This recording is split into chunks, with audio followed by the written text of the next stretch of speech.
Good afternoon. Good afternoon, Miss. Good afternoon, Miss. തിങ്കളാഴ്ച കണ്ടില്ലല്ലേ? ഇല്ല. നിങ്ങൾക്ക് ഞാൻ ജിയോഗ്രഫി ആയിട്ട് എടുക്കുന്നേ, SCRT അല്ല.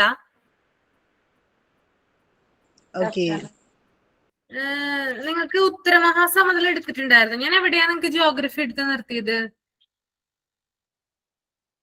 അറിയാമോ? ജിയോഗ്രഫിയുടെ നോട്ട് ഒന്ന് നോക്കിയേ നിങ്ങളുടെ. ഉരുൾപൊട്ടലൊക്കെ കഴിഞ്ഞിട്ട് ശാസ്ത്രീയ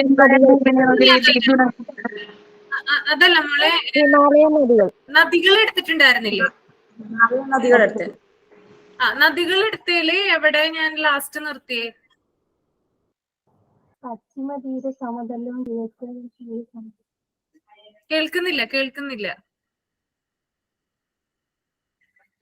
നദികള് ഗംഗ വരെയാണോ എടുത്ത് നിർത്തിയത്? നമാമി ഗംഗ വരെയാണോ എടുത്ത് നിർത്തിയത്?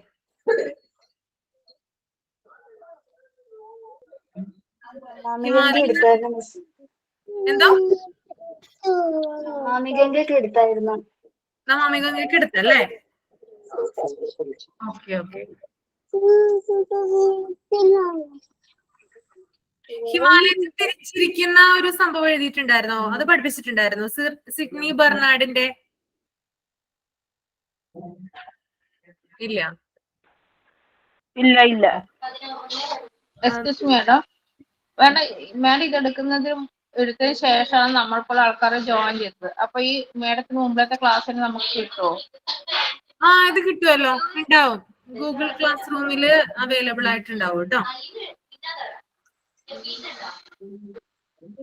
മിസ്, ഈ തീരസമതലങ്ങളൊക്കെ എടുത്തിട്ടുണ്ടല്ലോ. തീരസമതലങ്ങൾ എടുത്തിട്ടുണ്ടോ? ഗംഗ കഴിഞ്ഞ അതായിരുന്നു എടുത്തത്. തീരപ്രദേശം വ്യാപിച്ചിരി പശ്ചിമതീരം, പൂർവ്വതീരം അതൊക്കെ എടുത്തിട്ടുണ്ടായിരുന്നോ? കിഴക്കൻ തീരം അതൊക്കെ എടുത്തിട്ടുണ്ടായിരുന്നു. പറഞ്ഞോ. പിന്നെ ഒരു ടേബിളിലായിട്ട് കിഴക്കൻ തീരസമതലവും പടിഞ്ഞാറൻ തീരസമതലവും ഒക്കെ എഴുതിയായിരുന്നു അല്ലേ?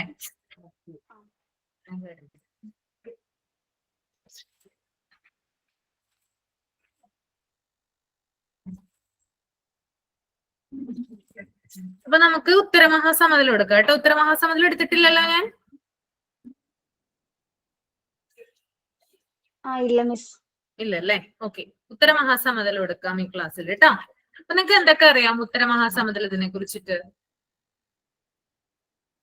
ഉത്തരമഹാസമതലം അറിയാവുന്ന ടീച്ചർ ആ ടീച്ചർ ഞാൻ ജോയിൻ ചെയ്തിട്ട് ആകെ 2 ദിവസമായിട്ടുള്ളൂ. ആ അപ്പൊ എനിക്ക് മുമ്പുള്ള ഒരു ഇതിനെ കുറിച്ചൊന്ന് ബ്രീഫായിട്ടൊന്ന് പറഞ്ഞുതരാൻ. എനിക്ക് മാത്രല്ല, എത്ര പേരുണ്ട് പുതുതായിട്ട് ജോയിൻ ചെയ്തവര്? ഞാൻ 2 ദിവസമായിട്ടുള്ളൂ ജോയിൻ ചെയ്തിട്ട്. അല്ലേ? ഓക്കെ. അതെ, ഞാന് നദികളാണ് എടുത്തത്. ഹിമാലയൻ നദികള്. ഹിമാലയൻ നദികളില് ഗംഗ പറഞ്ഞു, ബ്രഹ്മപുത്ര പറഞ്ഞു, പിന്നെന്താ സിന്ധു പറഞ്ഞു. കുറച്ച് ഇതായിട്ടുള്ള ക്ലാസ് ആണത്. ഒരു കാര്യം ചെയ്യാം, അടുത്ത ക്ലാസ്സിൽ പറഞ്ഞു തന്നാ മതിയോ? Okay okay. അടുത്ത നെക്സ്റ്റ് ക്ലാസ് നെക്സ്റ്റ് വ്യാഴാഴ്ച ഇതേ സമയത്തിന്റെ ക്ലാസ് ഉണ്ടാവും. അപ്പൊ ഞാൻ പറഞ്ഞുതരാം കേട്ടോ ബ്രീഫായിട്ട്. കാരണം മാപ്പ് സംഭവങ്ങളൊക്കെ കാണിച്ചിട്ടാണ്, ജസ്റ്റ് ഒരു പെൻസിൽ അതായത് പേപ്പറിൽ വരച്ചിട്ടാണ് ഇതിനകത്ത് പ്രസന്റ് ചെയ്തതാണ് കേട്ടോ. അതുകൊണ്ട് ഇങ്ങനെ പറഞ്ഞാൽ മനസ്സിലാവില്ല, അതുകൊണ്ടാണ് അങ്ങനെ കാണിച്ചു തരാന്ന് പറഞ്ഞു കേട്ടോ. നെക്സ്റ്റ് ക്ലാസ്സിൽ കാണിച്ചു തരാം. ഓക്കെ. മാമിനെ കാണാൻ പറ്റുമോ നമുക്ക് ഈ ക്ലാസ്സില്? എന്താ കാണാൻ പറ്റില്ലേ? വീഡിയോ കാണാൻ പറ്റില്ലേ? എന്നെ കാണാൻ പറ്റുന്നില്ലേ നിങ്ങക്ക്? ഇല്ല, കാണാൻ പറ്റില്ല. കാണാൻ പറ്റുന്നില്ലേ? ഇല്ല, ആർക്കും കാണാൻ പറ്റുന്നില്ലേ? കാണാൻ പറ്റുന്നുണ്ടല്ലോ. കാണാം. ഇല്ലല്ലോ. എന്താ വീഡിയോ ഓൺ ആക്കണോ? ആ വീഡിയോ ഓൺ ആക്ക്.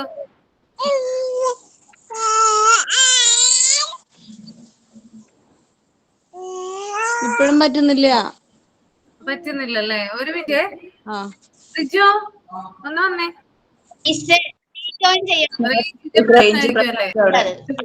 വീഡിയോനെ കാണാൻ പറ്റുന്നില്ല. എന്തേ റേഞ്ചിന്റെ പ്രശ്നമായിരിക്കും. പിന്നെന്താണ് കാണാൻ പറ്റാത്ത?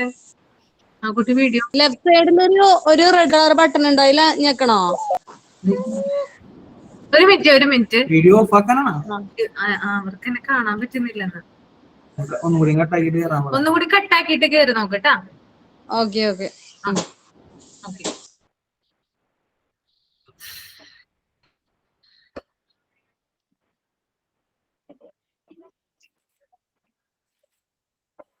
അപ്പൊ ഉത്തരമഹാസമതലത്തിനെ കുറിച്ച് എന്തൊക്കെ അറിയാം നിങ്ങൾക്കൊന്ന് പറഞ്ഞേ. ഒരാള് പറഞ്ഞേ, ആരെങ്കിലും ഒരാള് നന്നായിട്ട് അറിയാവുന്നവര്. ഇന്ത്യയുടെ നട്ടല്ല അല്ലേ? ഇന്ത്യയുടെ ധാന്യപ്പുര അല്ലേ? അത്രയും സവിശേഷതകളുണ്ട്. അതുകൂടാതെ വേറെ കുറെ ഫീച്ചേഴ്സ് ഇല്ലേ ഉത്തരമഹാസമതലത്തിനെ കുറിച്ചിട്ട്? രാജസ്ഥാൻ മുതൽ ഉത്തരമഹാസമതലം ഇന്ത്യയുടെ ധാന്യപ്പുരയാണ്. കൂടുതൽ തീരസമതലങ്ങൾ കൂടുതലുള്ളതും ഗംഗാ നദി, ഇങ്ങനെ വലിയ നദികളുടെ തീരസമതലം കൂടെയാണ്. ഓക്കെ. ബേസിക് ആയിട്ടുള്ള കാര്യങ്ങളാണ് ഇപ്പൊ പറഞ്ഞത് അല്ലേ? ഓക്കെ. അപ്പൊ ഞാൻ ഡീറ്റെയിൽ ആയിട്ട് പറയാം, എല്ലാവരും ശ്രദ്ധിച്ചിരിക്കുക കേട്ടോ. നോട്ടുകളൊക്കെ കാണാൻ പറ്റുന്നുണ്ട് ടീച്ചറെ? ഇപ്പൊ കാണാൻ പറ്റുന്നുണ്ട്. ഓക്കെ. ശരി. ഡേസിയുടെ ഇതൊന്ന് ഓഫ് ആക്കിയോ കേട്ടോ വീഡിയോ. ഓക്കെ. അപ്പോ ഉത്തരമഹാസമതലം വ്യാപിച്ചിരിക്കുന്ന സംസ്ഥാനങ്ങളുണ്ട്. അത് ഏതൊക്കെയാണെന്ന് ഞാൻ പറയാം, ശ്രദ്ധിച്ചിരിക്കുക കേട്ടോ. രാജസ്ഥാൻ, പഞ്ചാബ്, ഹരിയാന, ഉത്തർപ്രദേശ്, ബീഹാർ, പശ്ചിമ ബംഗാള്. ഓക്കെ. എന്നിവിടെ കുറെ ഭാഗങ്ങൾ ഉൾപ്പെടുന്ന ഒരു പ്രദേശമാണെന്ത് ഉത്തരമഹാസമതലം എന്ന് പറയുന്നത്. ഒന്നും കൂടി പറയാം. രാജസ്ഥാൻ ഉണ്ട്, പഞ്ചാബ് ഉണ്ട്, ഹരിയാന ഉണ്ട്, ഉത്തർപ്രദേശ് ഉണ്ട്, ബീഹാർ ഉണ്ട്, പശ്ചിമ ബംഗാള് ഉണ്ട്. കുറച്ച് വെസ്റ്റ് ഭാഗമായിട്ട്, അതായത് ഇന്ത്യയുടെ കുറച്ച് വെസ്റ്റേൺ സൈഡിലുള്ള 2-3 സ്റ്റേറ്റ്സും, അതുപോലെ തന്നെ നോർത്ത് മിഡിലായിട്ടുള്ള സ്റ്റേറ്റ്സുകളും, അതുപോലെ തന്നെ എന്താണ് ഈസ്റ്റേൺ ഭാഗത്തുള്ള സ്റ്റേറ്റ്സുകൾ എന്ത് വരുന്നുണ്ട്, ഈ ഒരു ഉത്തര മഹാസമതലത്തിന്റെ ഭാഗമായിട്ട് വരുന്നുണ്ടെന്ന് ഓർത്തു വെക്കുക. ഓക്കെ. അപ്പൊ രാജസ്ഥാൻ ഉണ്ട്, പഞ്ചാബ് ഉണ്ട്, ഹരിയാന ഉണ്ട്, ഉത്തർപ്രദേശ് ഉണ്ട്, ബീഹാർ ഉണ്ട്, പശ്ചിമ ബംഗാൾ ഉണ്ട്. ഇത്രയും സ്റ്റേറ്റ്സിലാണ് എന്തുള്ളത് ഉത്തര മഹാസമതലം വ്യാപിച്ചിരിക്കുന്നത്. അപ്പൊ എത്ര സ്റ്റേറ്റ്സ് ഇപ്പൊ ഞാൻ പറഞ്ഞത്? എത്രണ്ണ പറഞ്ഞത്? 6 പറഞ്ഞുള്ളോ? അതെ അതെ 6 സ്റ്റേറ്റ്സ്. 6 സ്റ്റേറ്റ്സിലാണ് എന്ത് വ്യാപിച്ചിരിക്കുന്നത്? ഉത്തര മഹാസമതലം വ്യാപിച്ചിരിക്കുന്നത്. ഓക്കെ, ഇനി ഉത്തര മഹാസമതലത്തിന്റെ വേറൊരു പ്രത്യേകത എന്ന് പറഞ്ഞാല് നമ്മൾ പഠിച്ചു കഴിഞ്ഞതാണ് ഹിമാലയൻ നദികൾ അല്ലെ. അപ്പൊ ഹിമാലയൻ നദികളുടെ ഉത്ഭവ പ്രദേശമാണ് എന്ത്? അതായത് ആ ഉത്ഭവ പ്രദേശമല്ല, ഹിമാലയൻ നദികൾ ഒഴുക്കിക്കൊണ്ടുവരുന്ന എക്കലുകൾ നിക്ഷേപിച്ചിട്ടാണ് ഉത്തര മഹാസമതലം രൂപം കൊണ്ടിട്ടുള്ളത്. അത് ഓർത്തു വെക്കുക കേട്ടോ. അപ്പോ നമുക്കറിയാം എന്താണ്, ഉത്തരപർവ്വത മേഖലയിൽ നിന്നാണ് എന്തുത്ഭവിക്കുന്നത്? ഹിമാലയൻ നദികൾ ഉത്ഭവിക്കുന്നത് അല്ലെ. ഹിമാലയൻ നദികൾ എന്ന് പറയുമ്പോൾ അത് ഗംഗ, സിന്ധു, അതുപോലെ ബ്രഹ്മപുത്ര, ഇതാണ് മേജർ ആയിട്ടുള്ള, അതായത് പ്രധാനപ്പെട്ട ഹിമാലയൻ നദികൾ. ഇവരെന്ത് ചെയ്യുന്നുണ്ട്? ഇവർ ഈ നദികൾ ഒഴുകുമ്പോഴെന്താണ് ധാരാളം എക്കലുകൾ, അവസാദങ്ങളൊക്കെ എന്താണ് ഒഴുക്കിക്കൊണ്ടുവരുന്നുണ്ട്. അത് ഒരിടത്ത് എന്ത് ചെയ്യണം? നിക്ഷേപിക്കണമല്ലോ, ഡെപ്പോസിറ്റ് ചെയ്യണമല്ലോ. അങ്ങനെ നിക്ഷേപിച്ച് രൂപം കണ്ടിട്ടുള്ള സമതല പ്രദേശങ്ങളാണ് എന്ത്? ഉത്തര മഹാസമതലം എന്ന് പറയുന്നത്. അപ്പൊ അത് ഓർത്തു വെക്കുക കേട്ടോ. 6 സംസ്ഥാനങ്ങളിലാണ് എന്ത്? ഉത്തര മഹാസമതലം വ്യാപിച്ചിരിക്കുന്നത്. രാജസ്ഥാൻ ഉണ്ട്, പഞ്ചാബ് ഉണ്ട്, ഹരിയാന ഉണ്ട്, ഉത്തർപ്രദേശ് ഉണ്ട്, ബീഹാർ ഉണ്ട്, പശ്ചിമ ബംഗാൾ ഉണ്ട്. ഓക്കെ, ഇനി സിന്ധു, ഗംഗ, ബ്രഹ്മപുത്ര എന്നീ നദികളും അവയുടെ പോഷക നദികളും എന്താണ്? ഒഴുക്കിക്കൊണ്ടുവരുന്ന എക്കലുകള് നിക്ഷേപിക്കപ്പെട്ടിട്ടാണ് ഈ ഒരു ഉത്തര മഹാസമതലം രൂപപ്പെട്ടിട്ടുള്ളതെന്ന് ഓർത്തു വെക്കാം. ഓക്കെ, ഇനി ഉത്തര മഹാസമതലത്തിന്റെ സ്ഥാനം എവിടെയാണ്? ഓക്കെ, ഇപ്പൊ നമ്മൾ പറഞ്ഞു ഇത്ര സ്റ്റേറ്റ്സിലൂടെയാണ് ഇത് വ്യാപിച്ചിരിക്കുന്നതെന്ന് പറഞ്ഞു. അപ്പൊ ഇതിനൊരു പ്രോപ്പർ ആയിട്ട് ഒരു സ്ഥാനം ഉണ്ട് അല്ലെ. അതിനൊരു ഇതുണ്ട് എങ്ങനെയാണ് വരുന്നതെന്ന്. അപ്പൊ അതിന്റെ സ്ഥാനം എന്ന് പറയുന്നത് ഹിമാലയത്തിന് തെക്കും, ഓക്കെ നമുക്കറിയാലേ നോർത്തിലാണല്ലേ ഹിമാലയം ഉള്ളത് ഇന്ത്യയുടെ. അപ്പൊ ഹിമാലയത്തിന് തെക്കും ഉപദ്വീപീയ പീഠഭൂമി അല്ലെ, നമ്മുടെ ഡെക്കാൻ പീഠഭൂമിയൊക്കെ ഉൾപ്പെടുന്ന ഒരു പ്രദേശമാണെന്ത്? ഉപദ്വീപീയ പീഠഭൂമി അല്ലെ. ആ ഒരു ത്രികോണാകൃതിയിൽ കാണപ്പെടുന്ന ഒരു ഭാഗം അല്ലെ. അതിന്റെയൊക്കെ എന്താണ് വടക്കുമായിട്ട്, അതായത് ഹിമാലയത്തിന് തെക്കും ഉപദ്വീപീയ പീഠഭൂമിക്ക് വടക്കുമായിട്ടാണ് എന്ത് സ്ഥിതി ചെയ്യുന്നത്? ഉത്തര മഹാസമതലം സ്ഥിതി ചെയ്യുന്നത് എന്ന് ഓർത്തു വെക്കുക കേട്ടോ. അപ്പൊ നിങ്ങൾ മനസ്സിൽ ഇമാജിൻ ചെയ്യുക കേട്ടോ. എന്താണ്? ഹിമാലയത്തിന് തെക്ക് ഭാഗത്തായിട്ടും ഉപദ്വീപീയ പീഠഭൂമിക്ക് വടക്കു ഭാഗത്തുമായിട്ടാണ് എന്തുള്ളത്? ഉത്തര മഹാസമതലം സ്ഥിതി ചെയ്യുന്നത്. ഓക്കെ, ഈ 3 പോയിന്റ് പിടികിട്ടിയോ? ടീച്ചർ ഒന്നും കൂടി പറയും. ഒന്നുകൂടി പറയണോ? അതെ. എക്കോ ഉണ്ടോ? ഓക്കെ ഓക്കെ, ഒന്നുകൂടി ഞാൻ പറയാം. 6 സംസ്ഥാനങ്ങളിലായിട്ടാണ് ഉത്തര മഹാസമതലം എന്ന് പറയുന്ന ആ ഒരു ഭൂപ്രദേശം വ്യാപിച്ചിരിക്കുന്നത്. ഓക്കെ, അത് രാജസ്ഥാൻ പെടും, പഞ്ചാബ് ഉണ്ട്, ഹരിയാന ഉണ്ട്, ഉത്തർപ്രദേശ് ഉണ്ട്, ബീഹാർ ഉണ്ട്, പശ്ചിമ ബംഗാൾ ഉണ്ട്. ഈ സംസ്ഥാനങ്ങളിലാണ് എന്ത്? ഉത്തര മഹാസമതലം വ്യാപിച്ചിരിക്കുന്നതെന്ന് ഓർത്തു വയ്ക്കുക. പിന്നെ എന്താണ്? സിന്ധു, അതായത് ഈ ഉത്തര മഹാസമതലം രൂപീകരിക്കപ്പെട്ടിരിക്കുന്നത് അല്ലെങ്കിൽ അത് ഫോം ചെയ്തിരിക്കുന്നത് എങ്ങനെയാണ്? അതായത് ഹിമാലയൻ നദികളുണ്ട്, അതുകൂടാതെ അതിന്റെ പോഷക നദികളുണ്ട്. ഈ നദികൾ ചേർന്നിട്ട് എന്താണ്? ധാരാളം എക്കലുകള്, അതായത് ഈ നദിയുടെ ഒരു ഒഴുക്കിന്റെ ഒരു വേഗതയില് ധാരാളം എക്കലുകളും അവസാദങ്ങളും എന്ത് ചെയ്യുന്നുണ്ട്? ഈ നദികളുടെ കൂടെ പോരുന്നുണ്ട്. അപ്പൊ ഇത് എന്താണ്? ഈ നദികൾ പതിക്കുന്നതിന് മുമ്പായിട്ട് ഈ എക്കലുകളും അവസാദങ്ങളും ഒക്കെ എന്താണ്? ഒരു സ്ഥലത്ത് നിക്ഷേപിക്കപ്പെടും. അങ്ങനെ നിക്ഷേപിക്കപ്പെടുന്ന ആ ഒരു സ്ഥലങ്ങൾ ചേർന്നിട്ടാണ് എന്ത് രൂപപ്പെട്ടിട്ടുള്ളത്? ഈ ഒരു ഉത്തര മഹാസമതലം രൂപപ്പെട്ടിട്ടുള്ളതെന്ന് ഓർത്തു വെക്കുക. ഇനി ഉത്തര മഹാസമതലത്തിന്റെ സ്ഥാനം എന്ന് പറയുന്നത് ഹിമാലയത്തിന് തെക്കും ഉപദ്വീപീയ പീഠഭൂമിക്ക് വടക്കുമായിട്ടാണ് സ്ഥിതി ചെയ്യുന്നത് കേട്ടോ. ഇത്ര മനസ്സിലായോ? 3 പോയിന്റ് പറഞ്ഞാൽ മനസ്സിലായോ?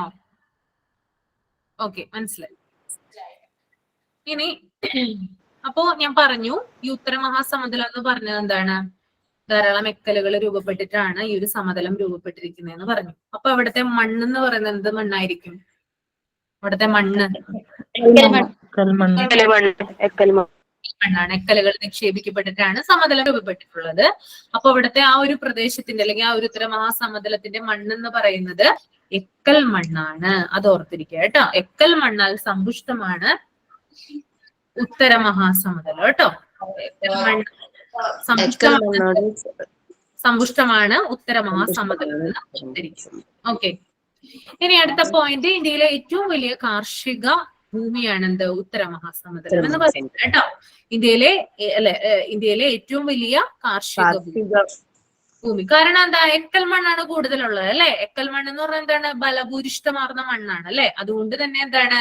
ധാരാളം കൃഷി അവിടെ ചെയ്യുന്നു. ഷിംന പ്ലീസ് മ്യൂട്ട് കേട്ടോ, പ്ലീസ് മ്യൂട്ട് കേട്ടോ. അത് എക്കോ വരുന്നുണ്ടെന്ന് കേട്ടോ. അപ്പൊ എന്താണ് പറഞ്ഞത്, എക്കൽ മണ്ണാണ് അവിടെ കൂടുതലായിട്ടുള്ളത്. അതുകൊണ്ട് തന്നെ ധാരാളം ആളുകൾ അവിടെ കൃഷി ചെയ്യുന്നുണ്ട്. അതുകൊണ്ട് തന്നെ എന്താണ് ഇന്ത്യയിലെ ഏറ്റവും വലിയ കാർഷിക ഭൂമിയാണത് ഉത്തര മഹാസമതലം എന്ന് പറയുന്നത് കേട്ടോ. ഓക്കെ, അതൊന്ന് ഓർത്തു വെക്കുക കേട്ടോ. ഇനി ലോകത്തിലെ ഏറ്റവും വിസ്തൃതമായ എക്കൽ സമതലം ഉണ്ട് കേട്ടോ. ലോകത്തിലെ ഏറ്റവും വിസ്തൃതമായിട്ടുള്ള, ലോകത്തിൽ തന്നെ വെച്ചിട്ട് ഏറ്റവും വിസ്തൃതമായിട്ടുള്ള എക്കൽ സമതലമാണെന്ത് ഉത്തര മഹാസമതലം. ഓക്കെ, ലോകത്തിലെ തന്നെ ഏറ്റവും വിസ്തൃതമായിട്ടുള്ള എന്താണ് ഒരു എക്കൽ സമതലമാണ് ഉത്തര മഹാസമതലം. ഇപ്പൊ കുറെ പോയിന്റ് ഞാൻ പറഞ്ഞു.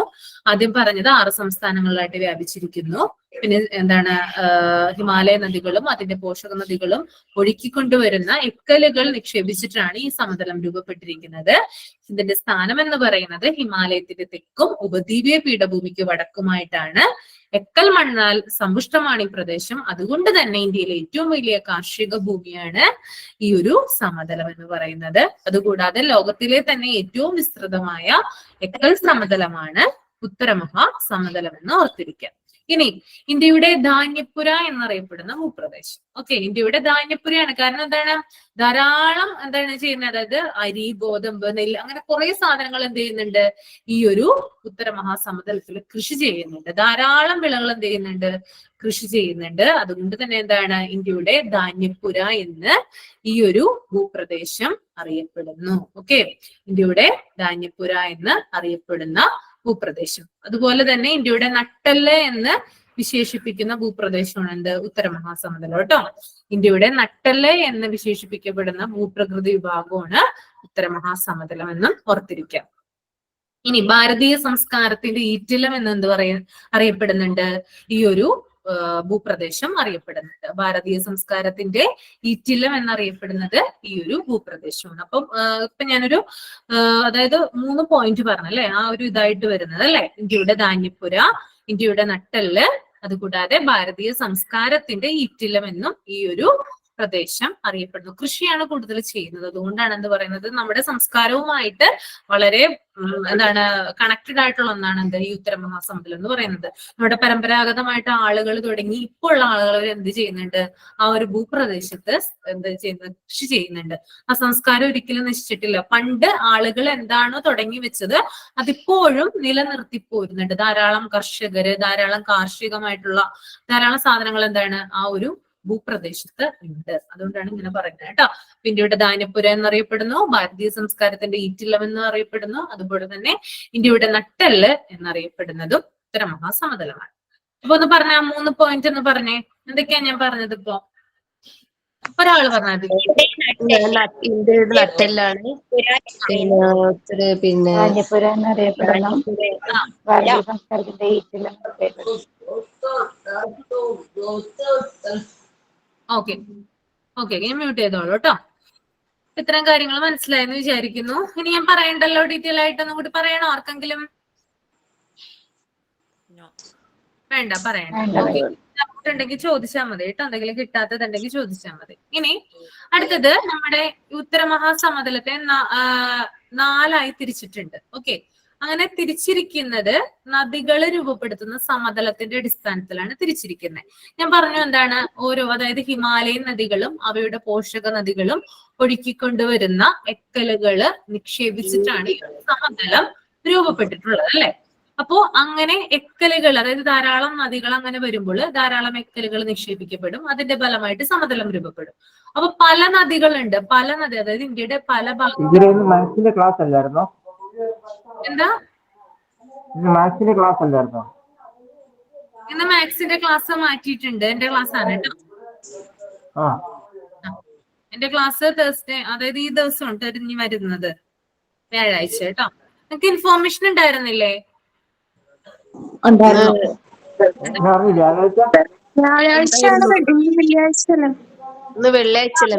സോറി വെള്ളിയാഴ്ച എന്റെ മിസ്റ്റേക്ക് ആണ്. ഫ്രൈഡേ എന്റെ ക്ലാസ് ആണ് വരുന്നത്.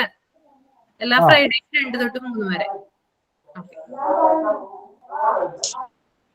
അപ്പൊ എന്താണ് ധാരാളം നദികൾ ഇന്ത്യയിൽ ഒഴുകുന്നുണ്ട്. എന്താണ് ധാരാളം എക്കലുകൾ നിക്ഷേപിക്കുന്നുണ്ട്. അപ്പൊ ആ എക്കലുകൾ നിക്ഷേപിക്കുന്നതിന്റെ അടിസ്ഥാനത്തിൽ സമതലങ്ങൾ രൂപപ്പെടുന്നുണ്ട്. അപ്പൊ അങ്ങനെ ഈ ഒരു ഉത്തര മഹാസമതലത്തെ 4ആയിട്ട് തിരിച്ചിട്ടുണ്ട് കേട്ടോ. അത് നദികൾ രൂപപ്പെടുത്തുന്ന സമതലത്തിന്റെ അടിസ്ഥാനത്തിലാണ് 4ആയി തിരിച്ചിരിക്കുന്നത്. അതിനകത്ത് ഒന്നാണ് പഞ്ചാബ് ഹരിയാന സമതലം. ഓക്കെ, പഞ്ചാബ് ഹരിയാന സമതലം എന്ന് പറയുന്ന ആ ഒരു പ്രദേശം രൂപപ്പെട്ടിട്ടുള്ളത് ഏത് നദി ചേർന്നിട്ടായിരിക്കും? നിങ്ങളൊന്ന് പറഞ്ഞേ. ഏതൊക്കെ നദികൾ കൊണ്ടുവരുന്ന എക്കലുകളുടെ ഫലമായിട്ടാണ് ആ പഞ്ചാബ് ഹരിയാന സമതലം രൂപപ്പെട്ടിട്ടുണ്ടാവുക? സിന്ധു നദി.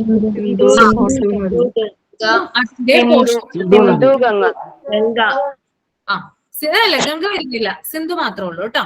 പഞ്ചാബ് ഹരിയാന സമതലത്തില് സിന്ധു അതിന്റെ പോഷക നദികളാ വരുന്നത് കേട്ടോ. അതിന്റെ പോഷക നദികൾ കേട്ടോ. അതായത് ആ ഒരു ഭാഗത്തുകൂടി എന്താ ഒഴുകുന്നേ? സിന്ധു അല്ല ഒഴുകുന്നേ, പടിഞ്ഞാറോട്ടല്ല ഒഴുകുന്നേ.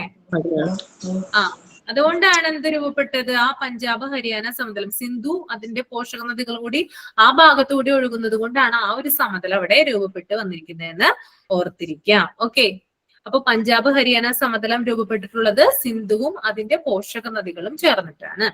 ഇനി നെക്സ്റ്റ് വൺ ഗംഗാ സമതലമാണ്. ഓക്കെ, ഇനി ഗംഗാ സമതലം രൂപപ്പെട്ടിട്ടുള്ളത് എങ്ങനെയാണ്? അത് ഗംഗയും പോഷക നദിയും. ഓക്കെ, ഗംഗാ സമതലം രൂപപ്പെട്ടിരിക്കുന്നത് ഗംഗയും അതിന്റെ പോഷക നദികളും ചേർന്നിട്ടാണ്. അപ്പൊ അറിയാം, അതായത് ഗംഗ ഒഴുകുന്ന അല്ലെങ്കിൽ ഗംഗയുടെ പോഷക നദികൾ ഒഴുകുന്ന ആ ഒരു പ്രദേശത്താണ് എന്തുള്ളത്? ഗംഗാ സമതലം ഉള്ളതെന്ന് ഓർത്തിരിക്കുക. ഓക്കെ, ഇനി അടുത്തത് ബ്രഹ്മപുത്ര സമതലം കേട്ടോ. അസമിലെ ബ്രഹ്മപുത്ര സമതലം അത് ഏത് നദികളായിരിക്കും? ഏതൊക്കെ?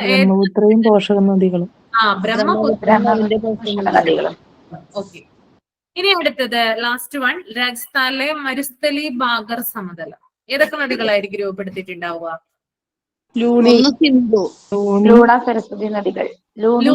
സരസ്വതി നദികൾ കേട്ടോ. ലൂണി സരസ്വതി നദികൾ ചേർന്നിട്ടാണ് എന്ത് രൂപപ്പെടുത്തിയിട്ടുള്ളത്? രാജസ്ഥാനിലെ മരുസ്ഥലി ബാഗർ സമതലം രൂപപ്പെടുത്തിയിട്ടുള്ളത് എന്ന് ഓർത്ത് വെക്കുക. ഓക്കെ, അപ്പോ ഉത്തരമഹാസമതലത്തെ 4ആയാണ് തിരിച്ചിരിക്കുന്നത്. അത് നദികൾ രൂപപ്പെടുത്തുന്ന സമതലത്തിന്റെ അടിസ്ഥാനത്തിലാണ്.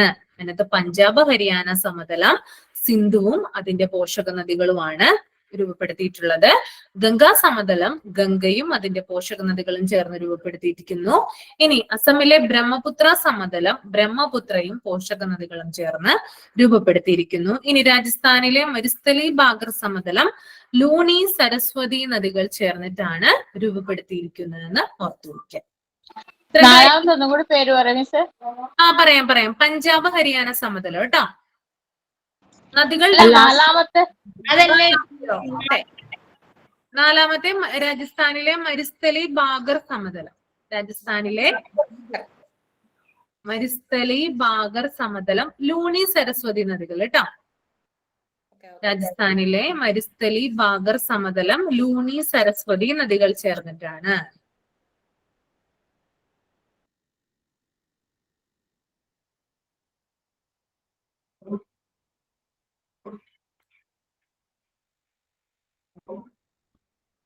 ഓക്കെ,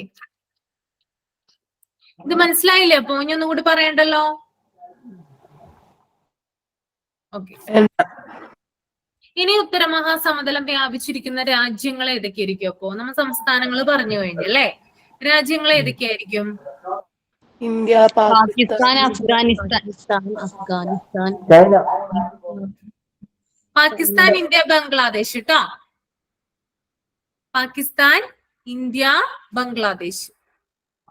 ഓക്കെ, ഉത്തരമഹാസമതലം വ്യാപിച്ചിരിക്കുന്ന രാജ്യങ്ങളാണ് പാകിസ്ഥാനും ഇന്ത്യയും അതുകൂടാതെ ബംഗ്ലാദേശും കേട്ടോ. ഈ 3 രാജ്യങ്ങളിലാണ് എന്ത് വ്യാപിച്ചിട്ടുള്ളത്? ഉത്തരമഹാസമതലം വ്യാപിച്ചിരിക്കുന്നത്. അപ്പൊ പാകിസ്ഥാനിലും എന്താണ്? കൃഷിയുണ്ട് നല്ല രീതിയിൽ. ഇന്ത്യയിലും ഉണ്ട്, അതുകൂടാതെ ബംഗ്ലാദേശിലും ഉണ്ട് നല്ല രീതിയിൽ കൃഷി. ഓക്കെ, അത് ഓർത്തിരിക്കുക കേട്ടോ. അത് ഉത്തരമഹാസമതലം വ്യാപിച്ചിരിക്കുന്നതുകൊണ്ടാണ് അത്രയും അധികം അവിടെ കൃഷി ചെയ്യുന്നതെന്ന് ഓർത്തിരിക്കുക. ഇനി നമുക്ക് പറയാൻ നോക്കുന്നത്, അതായത് ഈ ഒരു ഉത്തരമഹാസമതലത്തിൽ കൃഷി ചെയ്യുന്ന വിളകൾ എന്തൊക്കെയായിരിക്കും? ഗോതമ്പ്, നെല്ല്, ഗോതമ്പ്, ചോളം, കരിമ്പ്, പരുത്തി, പയറുവർഗ്ഗങ്ങൾ, ബജ്റ, റാഗി. ശരിയാണ്. അപ്പൊ മൊത്തത്തിൽ പറയുകയാണെങ്കിൽ ഗോതമ്പുണ്ട്, ചോളമുണ്ട്, നെല്ലുണ്ട്, കരിമ്പുണ്ട്, പരുത്തിയുണ്ട്, പയറുവർഗ്ഗങ്ങളുണ്ട് കേട്ടോ. അപ്പോ മൊത്തത്തിൽ അതായത് പൊതുവായിട്ട് പറയുകയാണെങ്കിൽ ഉത്തരമഹാസമുദ്രത്തില് കൃഷി ചെയ്യുന്ന പ്രധാന വിളകൾ എന്ന് പറയുന്നത് 1 ഗോതമ്പ്, 2 ചോളം, 3 നെല്ല്, 4 കരിമ്പ്, 5 പരുത്തി, 6 പയർ വർഗ്ഗങ്ങൾ. ഇത്രയും സാധനങ്ങളാണ് എവിടെ കൃഷി ചെയ്യുന്നത്? ഉത്തര മഹാസമുദ്രത്തില് കൃഷി ചെയ്യുന്നത് കേട്ടോ. അപ്പൊ ഒന്ന് എഴുതിയെടുക്കാത്തവരുണ്ടെങ്കിൽ ഗോതമ്പ്, ചോളം, നെല്ല്, കരിമ്പ്, പരുത്തി, പയർ വർഗ്ഗങ്ങൾ. ഓക്കെ, ഇനി നമുക്ക് നോക്കാം പഞ്ചാബ് ഹരിയാന സമതലത്തിൽ എന്തായിരിക്കും കൃഷി ചെയ്യുന്നത്. അപ്പോ ഇതിനകത്ത് സ്പെസിഫിക് പറയണെങ്കിൽ ചോളം, ചോളം, കരിമ്പ് കേട്ടോ. പഞ്ചാബ് ഹരിയാന സമതലത്തിൽ ചെയ്യുന്നത് ഗോതമ്പ്, ചോളം, കരിമ്പാണ്. എടുത്തു പറയുകയാണെങ്കിൽ കേട്ടോ. ഇപ്പൊ നിങ്ങളോട് എടുത്ത് ചോദിക്കുകയാണ് ഉത്തരമഹാസമതലത്തിൽ തന്നെ പഞ്ചാബ് ഹരിയാന സമതലത്തില് കൃഷി ചെയ്യുന്ന പ്രധാന വിളകൾ ഏതൊക്കെയാണെന്ന് ചോദിച്ചാല് അത് ഗോതമ്പും ചോളവും കരിമ്പുമാണ്. അത് ഓർത്തിരിക്കുക. ഗോതമ്പ്, ചോളം, കരിമ്പ്. എന്താ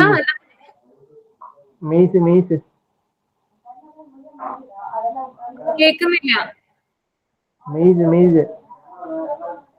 കമന്റ് ചെയ്യോ? ചോളം. ഓ, മെയ്സ്. ഓ, ഓക്കെ ഓക്കെ. അതെവിടെ ഉണ്ട്? പഞ്ചാബ് ഹരിയാന സമതലത്തിൽ ഉണ്ട് കേട്ടോ.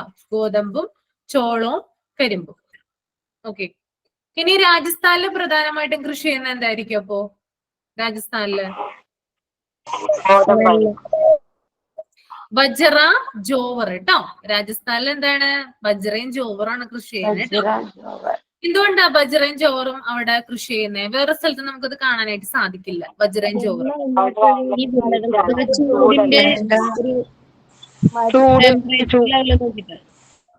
എന്തുകൊണ്ടാ?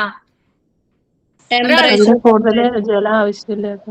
ജലം ആവശ്യം കേട്ടോ. എന്താണ് വെള്ളത്തിന്റെ ആവശ്യം? ഏത് കാലാവസ്ഥയിലും വളരും ചെറുധാന്യങ്ങളല്ലേ?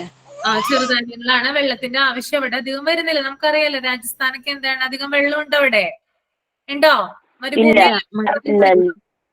വെള്ളത്തിന്റെ ആവശ്യം അധികം വരുന്നില്ല. അതുകൊണ്ടാണ് ബജ്റയും ജോവറും എവിടെ കൃഷി ചെയ്യുന്നത്? ഈ രാജസ്ഥാനിൽ അല്ലെങ്കിൽ മരുസ്ഥലീയ ഭാഗർ സമതലങ്ങളില് കൃഷി ചെയ്യുന്നതെന്ന് ഓർത്തു വെക്കുക കേട്ടോ.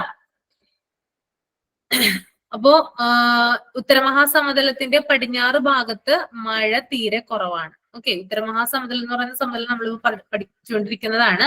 അതിന്റെ പടിഞ്ഞാറ് ഭാഗം എന്ന് പറയുന്നത് എന്താണ്? രാജസ്ഥാന്റെ പ്രദേശങ്ങൾ ഉൾപ്പെടുന്നതാണ്. അവിടെ മഴ തീരെ കുറവായത് കാരണമാണ് രാജസ്ഥാനിലെ മിക്ക പ്രദേശങ്ങളും മരുഭൂമി ആയത്. ഓക്കെ, അപ്പോ രാജസ്ഥാൻ എന്തുകൊണ്ട്, അല്ലെങ്കിൽ രാജസ്ഥാനിലെ മിക്ക പ്രദേശങ്ങളും എന്തുകൊണ്ട് മരുഭൂമി ആയെന്ന് ചോദിച്ചാല് അവിടെ മഴ പെയ്യാറുണ്ട്, പക്ഷെ എന്താണ്, തീരെ കുറവായത് കൊണ്ടാണ് എന്ത് മരുഭൂമിയാകാൻ കാരണമെന്ന് ഓർത്തിരിക്കുക. ഓക്കെ, ഇനി ഉത്തരമഹാസമതലത്തെ കുറിച്ച് വേറൊരു പോയിന്റ് എന്ന് പറഞ്ഞാല് ഇന്ത്യയിൽ വളരെയധികം ജനസംഖ്യയും ജനസാന്ദ്രതയും ഉള്ള സംസ്ഥാനമാണിത് ഉത്തരമഹാസമതലം എന്ന് പറയുന്നത് കേട്ടോ. ഓക്കെ, അത് ഓർത്തിരിക്കട്ടെ. ധാരാളം ആളുകൾ അവിടെ കൃഷി ചെയ്യുന്നുണ്ട്. ഏറ്റവും കൂടുതൽ ജനസംഖ്യയുള്ളത് എവിടെയാണ്? അത് ഉത്തരമഹാസമതലത്തിലാണ്. അതുകൂടാതെ ഏറ്റവും കൂടുതൽ ജനസാന്ദ്രതയും ഉള്ളത് എവിടെ തന്നെയാണ്? ഉത്തരമഹാസമതലത്തിലാണെന്ന് ഓർത്തു വയ്ക്കുക. അപ്പൊ ഇന്ത്യയിൽ ഏറ്റവും കൂടുതൽ ജനസംഖ്യയും ഏറ്റവും കൂടുതൽ ജനസാന്ദ്രതയുമുള്ള ഭൂപ്രദേശം ഏതാണെന്ന് ചോദിച്ചാല് ഇത് ഉത്തരമഹാസമതലം ആണ്. ഓക്കെ, ഇനി ഇന്ത്യൻ സമ്പദ് വ്യവസ്ഥയുടെ നട്ടെല്ല് എന്നറിയപ്പെടുന്നത് ഉത്തരമഹാസമതലമാണ്. ഇന്ത്യൻ സമ്പദ് വ്യവസ്ഥയുടെ നട്ടെല്ല് കേട്ടോ. ധാരാളം ആളുകൾ കൃഷി ചെയ്യുന്നതുകൊണ്ടാണ് അങ്ങനെ വരുന്നത് കേട്ടോ. അതായത് ഇന്ത്യയിലെ ഭൂരിഭാഗം ആളുകളും കൃഷി തന്നെയാണ് ചെയ്യുന്നത്. അതുകൊണ്ട് തന്നെ അത് ഏറ്റവും കൂടുതലുള്ളത് ഉത്തരമഹാസമുദ്രത്തിലാണ്. അതുകൊണ്ടാണ് എന്ത് പറയുന്നത്, ഇന്ത്യൻ സമ്പദ് വ്യവസ്ഥയുടെ നട്ടെല്ല് എന്ന് ഉത്തരമഹാസമതലത്തിനെ വിശേഷിപ്പിക്കുന്നത്. ഓക്കെ, അപ്പൊ എന്താണ് ഇപ്പൊ ഞാൻ പറഞ്ഞത്? ഇന്ത്യയിൽ വളരെയധികം എന്തുണ്ട്? ജനസംഖ്യയും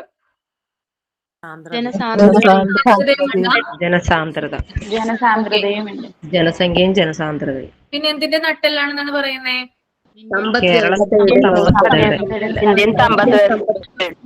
നട്ടെല്ല് എന്ന് അറിയപ്പെടുന്നു.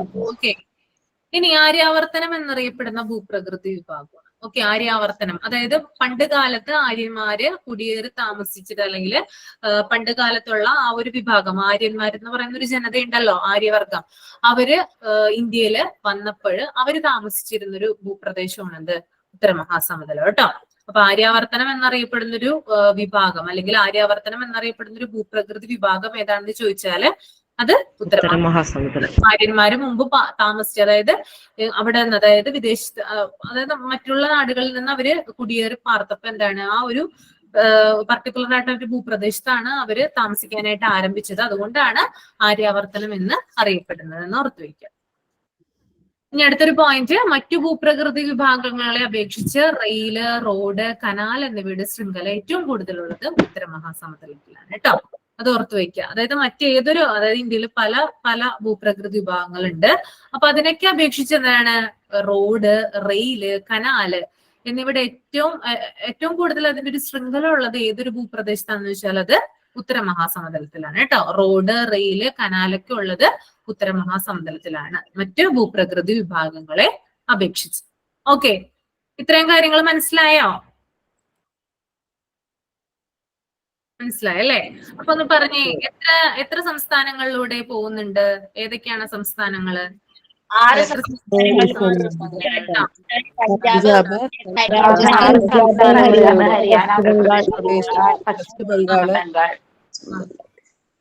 ഓക്കെ, ഇനി ഏതൊക്കെ നദികളുടെ ഇതായിട്ടാണ് ഇത് രൂപപ്പെട്ടിരിക്കുന്നത്? ഉത്തര മഹാസമതലം രൂപപ്പെട്ട് വന്നിരിക്കുന്നത് സിന്ധു, ഗംഗ, ഹിമാലയൻ നദി,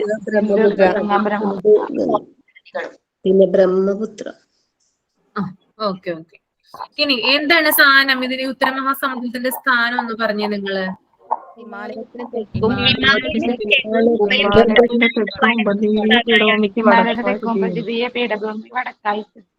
ആ, മണ്ണ് ഏതാ ഇവിടെ ഉള്ളെ? മണ്ണ് എക്കൽ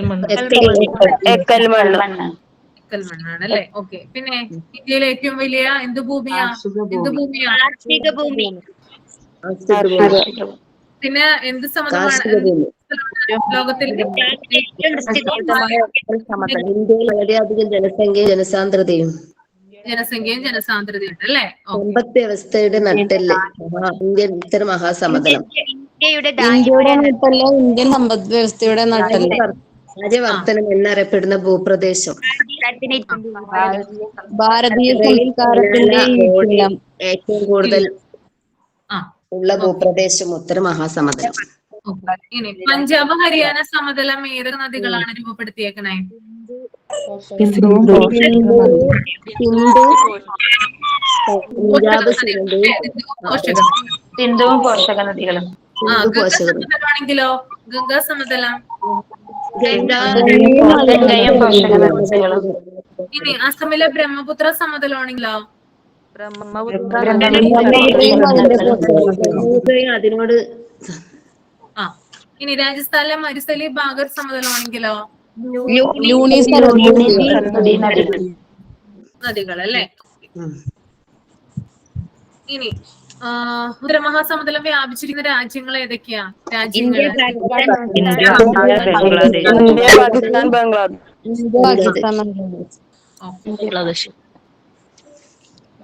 ഇനി വിളകൾ എന്തൊക്കെയാ അവിടെ കൃഷി ചെയ്യുന്ന വിളകളോ?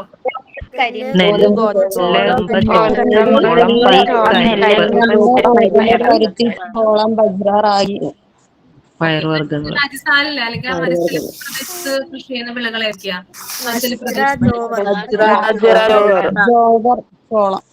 ഓക്കെ. ഇനി ഏതൊക്കെ, അതായത് മറ്റു ഭൂപ്രകൃതി വിഭാഗങ്ങളെ അപേക്ഷിച്ച് എന്തൊക്കെയാ ഉള്ളത് കൂടുതലായിട്ട് ഉത്തര മഹാസമുദ്രത്തില്? റോഡ്, കനാല്,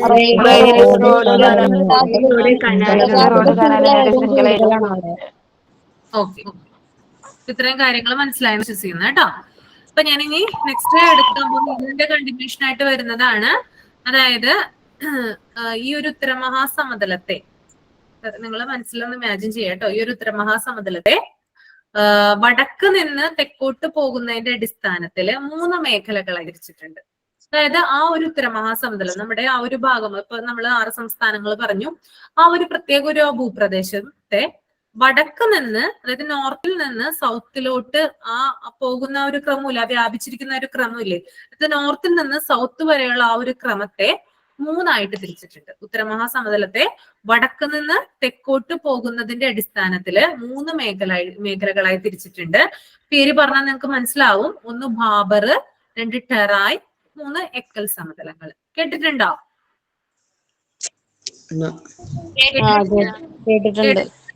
കേട്ടിട്ടുണ്ടാവും. ഇതൊക്കെ കോമൺ ആയിട്ട് ചോദിക്കുന്നതാണ് PSC-യിൽ. എപ്പോഴും നിങ്ങൾ കേട്ടിട്ടുണ്ടാവും. അപ്പോ ഈ ഒരു ഉത്തര മഹാസമതലത്തെ വടക്ക് നിന്ന് തെക്കോട്ട് പോകുന്നതിന്റെ ആ ഒരു ക്രമത്തിലാണ് 3 ആയി തിരിച്ചിരിക്കുന്നത്. 1 ബാബർ, 2 ടെറായി, 3 എക്കൽ സമതലങ്ങൾ. അപ്പൊ ഈ എക്കൽ സമതലങ്ങൾ എന്ന് പറയുന്നത് അതിനെ വീണ്ടും 2 ആയിട്ട് തിരിച്ചിട്ടുണ്ട് കേട്ടോ. അതൊന്ന് ഘാതറും ഒന്ന് ഭംഗറും ആണ് കേട്ടോ. ഞാനത് ഡീറ്റെയിൽ ആയിട്ട് പറയാം. അപ്പോ ഉത്തരമഹാസമതലത്തെ വടക്ക് നിന്ന് തെക്കോട്ട് പോകുന്നതിന്റെ ആ ഒരു ബേസിൽ 3 ആയിട്ട് ക്ലാസിഫൈ ചെയ്തിട്ടുണ്ട്. ഒന്ന് ബാബർ, ഒന്ന് ടെറായി, ഒന്ന് 3 എക്കൽ സമതലങ്ങൾ. ഓക്കെ, ഇനി എക്കൽ സമതലങ്ങളെ വീണ്ടും 2 ആയിട്ട് തിരിച്ചിട്ടുണ്ട്. ഒന്ന് ഘാതറും ഒന്ന് ഭംഗറും. ഓക്കെ, അപ്പൊ നമുക്ക് ഫസ്റ്റ് വൺ നോക്കാം. എന്താണ് ബാബർ? ഓക്കെ, പുതിയതായ രൂപം കൊള്ളുന്ന മണ്ണ്. അത് ഞാൻ പറയാം കേട്ടോ, വരുന്നുണ്ട്, പറയാം. ബാബർ എന്താണെന്ന് നോക്കാം കേട്ടോ. ബാബർ എന്ന് പറയുന്നത് ഉത്തരപർവ്വത മേഖലയ്ക്ക് അഥവാ സിവാലിക്കിന് തെക്കായി പാറക്കഷ്ണങ്ങൾ വ്യാപിച്ചിരിക്കുന്ന പ്രദേശമാണിത് ബാബർ എന്ന് പറയുന്നത്. അതായത് ഉത്തരമഹാസമതലത്തിന് ഞാൻ പറഞ്ഞു, ഉത്തരമഹാസമതലത്തിന്റെ വടക്ക് നിന്ന് തെക്കോട്ട് പോകുന്നതിന്റെ ആ ഒരു ക്രമത്തിലാണ് ഈ ഒരു മേഖലയെ തിരിച്ചിരിക്കുന്നത്. അപ്പൊ നിങ്ങളൊന്ന് ഇമാജിൻ ചെയ്തേ, ഉത്തരപർവ്വത മേഖല അല്ലെ, ഉത്തരപർവ്വത മേഖല നമ്മൾ പറഞ്ഞതാണ്. ഉത്തരപർവ്വത മേഖലയിൽ നിന്നാണ് എന്ത് ആ ഒരു നദികളും കാര്യങ്ങളൊക്കെ ഉത്ഭവിക്കുന്നത് അല്ലെ. ഉത്തരപർവ്വത മേഖലയിൽ തന്നെ എന്തുണ്ട്? സിവാലിക് ഉണ്ട്, അതുപോലെ തന്നെ ഹിമാദ്രി, അങ്ങനെയുള്ള കാര്യങ്ങളൊക്കെ ഉണ്ട്. അപ്പൊ ഈ സിവാലിക്കിന് തെക്കായിട്ട് നിങ്ങൾക്ക് ഹിമാലയം എടുത്തു കഴിഞ്ഞതായിരുന്നില്ലേ? ഹിമാലയം എടുത്തിട്ടുണ്ടായിരുന്നോ? ഹിമാലയം എടുത്തിട്ടില്ല. എടുത്തിട്ടില്ലല്ലേ? എടുത്തുതരാം കേട്ടോ, എടുത്തുതരാം, പേടിക്കേണ്ട, എടുത്തുതരാം. അപ്പോ ഈ ഹിമാലയത്തിന്റെ ഭാഗമായിട്ട് വരുന്നതാണ് എന്ത്? സിവാലിക് എന്ന് പറയുന്ന ആ ഒരു സംഭവം. അപ്പൊ ആ സിവാലിക്, അതായത് ഉത്തരപർവ്വത മേഖലയിലെ സിവാലിക്കിന് തൊട്ട് താഴെയായിട്ടാണ് എന്തുള്ളത്? ഈ ഒരു ബാബർ പ്രദേശം കാണപ്പെടുന്നത് കേട്ടോ. അതായത് ഉത്തരപർവ്വത മേഖലയാണ് എന്ത് ഏറ്റവും വടക്കായിട്ടുള്ള ഒരു ഭാഗം, ഭൂപ്രദേശം എന്ന് പറയുന്നത്. അത് കഴിഞ്ഞിട്ടാണ് ഈ ഉത്തരപർവ്വത മേഖലയിൽ പെടുന്നതാണ് ഹിമാലയം. ഹിമാലയം വരുന്നത് ഉത്തരപർവ്വത മേഖലയുടെ ഭാഗമായിട്ടാണ്. അതിന്റെ തൊട്ട് താഴെയാണ് എന്ത്? ഉത്തരമഹാസമുദ്രം. അതായത് നമ്മളിപ്പോ പഠിക്കുന്ന ഭൂപ്രദേശം ഉത്തരമഹാസമുദ്രം ഉള്ളത്. ഇനി അതിന്റെ തൊട്ട് താഴെയായിട്ടാണ് എന്തുള്ളത്? ഉപദ്വീപീയ പീഠഭൂമി വരുന്നത്. ഓക്കെ, ഇനി ഈ ഉപദ്വീപീയ പീഠഭൂമിയുടെ പടിഞ്ഞാറ് ഭാഗത്തായിട്ടാണ് എന്ത്? പശ്ചിമഘട്ടം കാണപ്പെടുന്നത്. കിഴക്ക് ഭാഗത്തായിട്ടാണ് പൂർവ്വഘട്ടം കാണപ്പെടുന്നത്. ഇനി വടക്ക് കിഴക്കായിട്ട് കാണപ്പെടുന്ന ഒരു ഭൂപ്രദേശമാണ് ഛോട്ടാ നാഗ്പൂര്. ആ ഒരു ഭൂപ്രദേശം നമുക്ക് പഠിക്കാനുണ്ട്. കൂടാതെ ഇന്ത്യയുടെ പടിഞ്ഞാറ് ഭാഗത്ത് കാണപ്പെടുന്ന ഒരു വിഭാഗമാണ് എന്ത്? മരുഭൂമി എന്ന് പറയുന്നത് അല്ലെ. അതായത് നമ്മുടെ രാജസ്ഥാന്റെ ഭാഗങ്ങളിൽ താർ മരുഭൂമിയൊക്കെ വരുന്ന ആ ഒരു ഭാഗമാണ്. പിന്നെ മലനിര വരുന്നുണ്ട്, ആരവല്ലി വരുന്നുണ്ട്. അങ്ങനെ കുറെ ഭൂപ്രദേശങ്ങൾ എന്താ? വെസ്റ്റേൺ ഘാട്ട പടിഞ്ഞാറ് ഭാഗത്ത് വരുന്നു. വെസ്റ്റേൺ ഘട്ടം, അതായത് പശ്ചിമഘട്ടം കേട്ടോ. വെസ്റ്റേൺ ഘട്ടം അഥവാ പശ്ചിമഘട്ടം പടിഞ്ഞാറ് ഭാഗത്ത്, പിന്നെ ഈസ്റ്റേൺ ഘട്ടം അല്ലെങ്കിൽ പൂർവ്വഘട്ടം കിഴക്ക് ഭാഗത്ത് വരുന്നത്. അങ്ങനെ കുറെ ഭൂപ്രദേശങ്ങളുണ്ട്. അപ്പൊ ഏറ്റവും വടക്കായിട്ട് കാണപ്പെടുന്ന ഭൂപ്രദേശം എന്ന് പറയുന്നത് എന്താണ്? ഈ ഉത്തരപർവ്വത മേഖലയാണ്. ഉത്തരപർവ്വത മേഖലയിൽ ഹിമാലയം വരുന്നുണ്ട്. അപ്പൊ ഹിമാലയത്തിന് എന്താണ്? ഹിമാദ്രി, ഹിമാചൽ, സിവാലിക് എന്ന് 3 ആയിട്ട് തിരിച്ചിട്ടുണ്ട് കേട്ടോ. ഓക്കെ, ആ ഒരു ഹിമാലയത്തിന്റെ ഇത് വരുമ്പോ നമ്മൾ പഠിപ്പിച്ചു തരാം, പേടിക്കണ്ട. അപ്പൊ ഈ സിവാലിക് എന്ന് പറയുന്നത് ഏറ്റവും തെക്ക് ഭാഗത്ത്, ഹിമാലയത്തിന്റെ ഏറ്റവും തെക്ക് ഭാഗത്തായിട്ട് കാണപ്പെടുന്ന ആ ഒരു ഇതാണ് എന്ത് പറയുന്നത്? സിവാലിക് എന്ന് പറയുന്നത്. ഈ സിവാലിക്കിന് തെക്കായിട്ടാണ് ഏത് മേഖലയുള്ളത്? അതായത് ഉത്തരമഹാസമതലത്തിന്റെ തന്നെ ഇതിൽ ഉൾപ്പെടുന്നതാണ് ഈ മേഖല. പക്ഷെ ആ ഒരു ഉത്തരപർവ്വത മേഖലയില് സിവാലിക് എന്ന് പറയുന്ന ഏറ്റവും തെക്ക് ഭാഗത്താണ്. സിവാലിക്കിന്റെ തെക്ക് ഭാഗത്തായിട്ടാണ് എന്തുള്ളത്? ഈ ഒരു ബാബർ എന്ന് പറയുന്ന പ്രദേശം സ്ഥിതി ചെയ്യുന്നത് അല്ലെങ്കിൽ വ്യാപിച്ചിരിക്കുന്നത്. അപ്പൊ ഈ ഒരു ബാബർ എന്ന് പറയുന്ന ആ പ്രദേശത്ത് നിറച്ച് പാറക്കഷ്ണങ്ങളാണ് കേട്ടോ. അത് ഓർത്തിരിക്കുക കേട്ടോ. പാറക്കഷ്ണങ്ങൾ നിറഞ്ഞ പ്രദേശമാണ് എന്ത്? ബാബർ എന്ന് പറയുന്നത്. ഉത്തരമഹാസമതലത്തിന്റെ തന്നെ സിവാലിക്കിന് തെക്ക് ഭാഗത്തായിട്ട് പാറക്കഷ്ണങ്ങൾ നിറഞ്ഞ പ്രദേശമാണെന്ത്? ബാബർ എന്ന് പറയുന്ന പ്രദേശം. ഓക്കെ, പിടികിട്ടിയോ?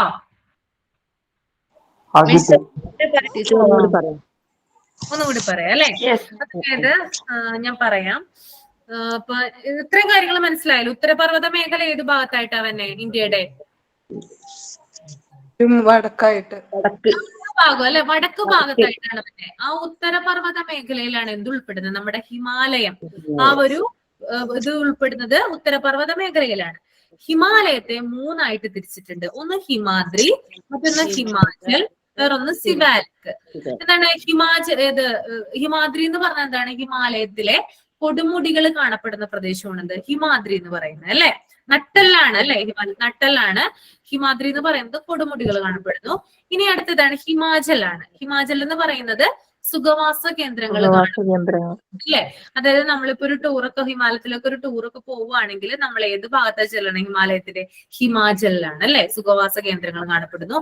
ഇനി അടുത്തത് തൊട്ട് താഴെയാണ് ഏറ്റവും തെക്ക് ഭാഗത്തായിട്ടുള്ളത് സിവാലിക്. സിവാലിക് എന്ന് പറഞ്ഞാല് അതായത് എന്താ പറയാ, ജനങ്ങള് തിങ്ങിപ്പാർക്കുന്ന അല്ലെങ്കിൽ ജനങ്ങൾ താമസിക്കുന്ന ഒരു ഏരിയയാണ് എന്ന് പറയുന്നത്.